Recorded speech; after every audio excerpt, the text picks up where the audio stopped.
Good morning, students. Yesterday,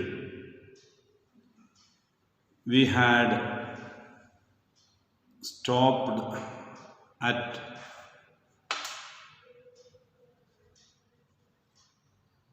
partition of Bengal. Lord Curzon, under his leadership as a Governor General,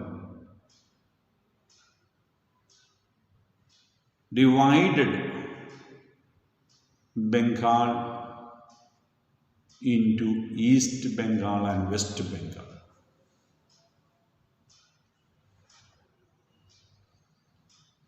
Still not satisfied, they supported Muslim people to form an organization to fight against the Indian National Congress. And that organization was named Muslim League.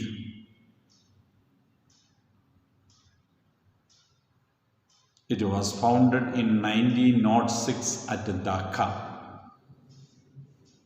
Aga Khan was the prominent leader of Muslim League at that time. Now the Congress was fighting against the British. They were following moderate period till 1905. From 1905 to 1999, we call it radical period. Tilak, etc. we have discussed yesterday. But the Congress was divided into two groups. There were people still believed in the moderate ideology, and there were people who supported the radical ideology. So there was a split in the Congress in 1907 at Surat.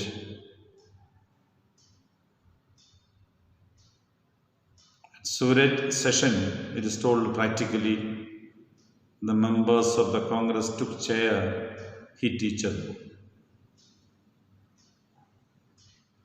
So that is in 1907. And the British government agreed to the demands of the Muslim League and offered a separate electorate for the Muslims. Means reservation for the Muslims. And only Muslims should vote for them, and only Muslim candidate can stand in such constituencies. Naturally, the politicians who had desired to have power supported that. Mainly Muslim League wanted that. That was one of the steps taken by the British government. They have increased number of the members in the legislative councils.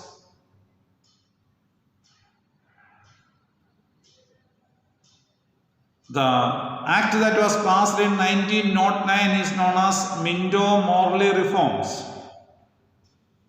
Minto is the Governor General of India and Morley was the Secretary of State in British Parliament. So they have passed a law, Government of India Act of 1909. In those acts, this increase the members of the Legislative Assembly, separate electorate, conducting examinations, civil service examinations in India, all were mentioned. And in 1905, there is an important event in the history of Asia. There is a defeat of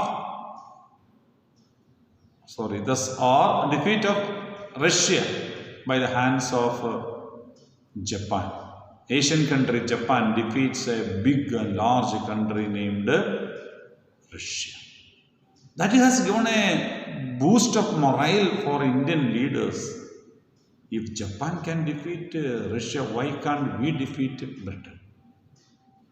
That was a great boost for Indian national movement.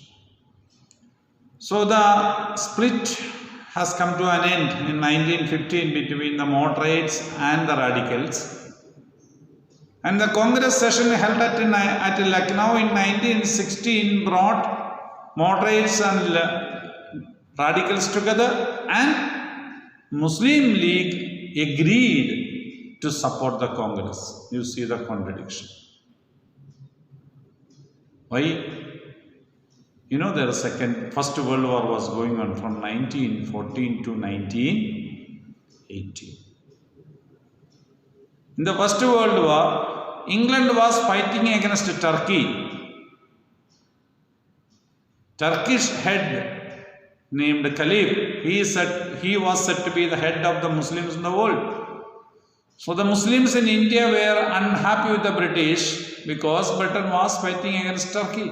So they agreed to support Indian National Congress to fight against the British. So unity is taking place between Muslims and Hindus in India.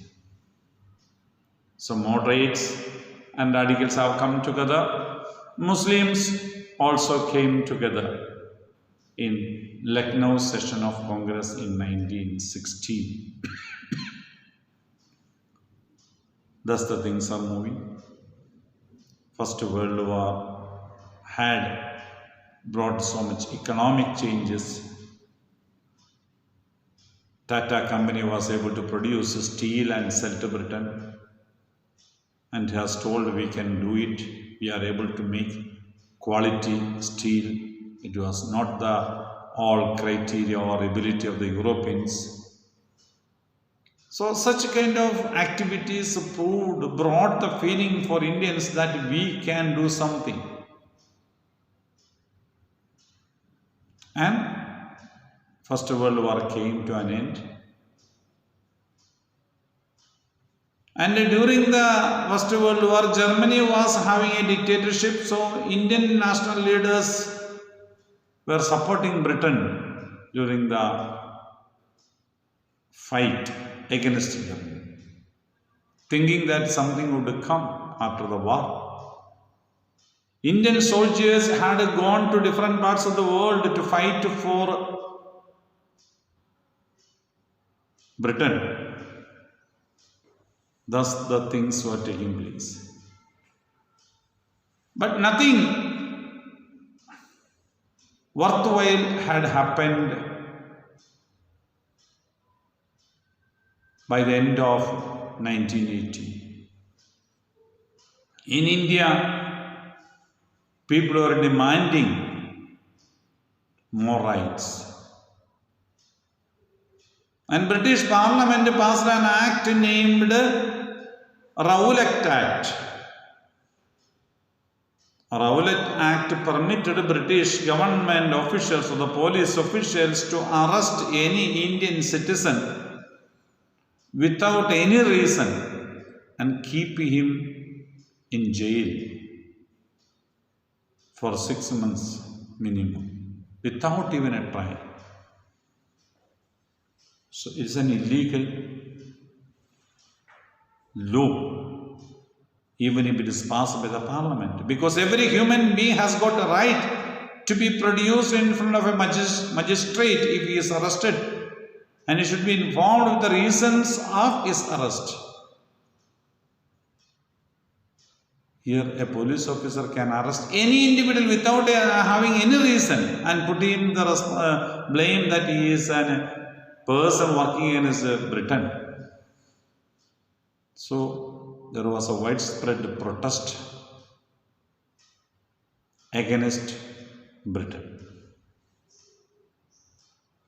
Then another bill was presented to the parliament and it was named Ilbert Bill. One of the British officer named Ilbert, parliament member named Ilbert presented a bill to the parliament stating that Indian judges can judge a European, but many were not ready to be treated as equal. They refused. The bill was scrapped and it was not passed by the British Parliament. So that mindset has shown that Britishers were not ready to treat Indians as equal as them. We were considered as a second grade members of the society. So naturally, Indian people were so much unhappy with the British behavior. War had come to an end. Treaties were signed by Britain with Turkey and Germany. And as per the treaty, Caliph was removed from his post of Caliphate or the head of the Muslim world, and he was shifted from Constantinople to Baghdad, present capital of Iraq. So he lost its importance. Naturally, the Muslims in India were so much unhappy with the decision of the British government. Then the Rowlatt Act,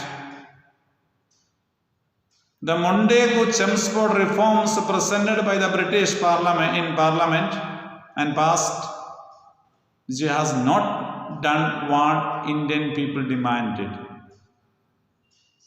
Montagu was the Secretary General in India, Governor General in India, and Chelmsford was the Secretary of State for India in British Parliament. So Montagu-Chelmsford reforms, or it is known as Government of India Act of 1919.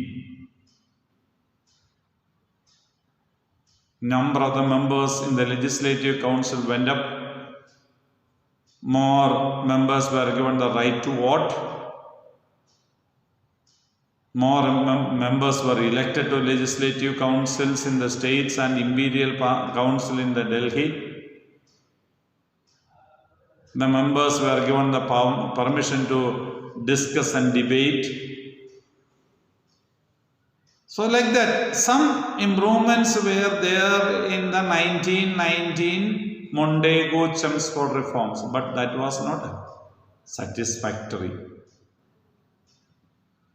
Then comes the hero of the moment, Gandhiji. He had come from South Africa in 1915. He had shown his ability to lead the movement, peaceful movement in South Africa when he protested against the British with the citizenship rights. So now he had come to India, he had traveled to different parts of India as per the advice of Gopala Krishna Gokhale, who is considered as a political guru of Mahatma Gandhi. But he was reluctant to enter into Indian politics. He had a good friend, Vallabhbhai Patel. Both of them became friends, but Gandhiji was not ready to enter into the national politics or fight against the British.